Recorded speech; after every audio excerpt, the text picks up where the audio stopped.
ভারত উপমহাদেশ জ্ঞানের এক প্রাচীন কেন্দ্র, আর এই মাটিকে যারা সমৃদ্ধ করেছেন তাদের মধ্যে মুসলিম মনীষীদের নাম স্বর্ণাক্ষরে লেখা থাকবে।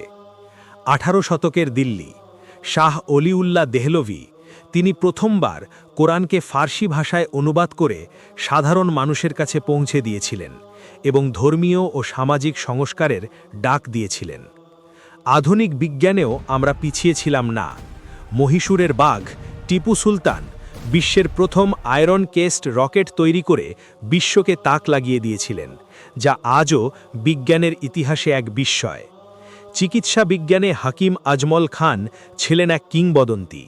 তিনি ইউনানি চিকিৎসাকে আধুনিক রূপ দেন এবং জামিয়া মিলিয়া ইসলামিয়ার মতো বড় বড় প্রতিষ্ঠান গড়ে তোলার অন্যতম কারিগর ছিলেন। ভারতের প্রথম শিক্ষামন্ত্রী মাওলানা আবুল কালাম আজাদ, তার হাত ধরেই ভারতের আধুনিক শিক্ষা ব্যবস্থার ভিত রচিত হয়েছিল।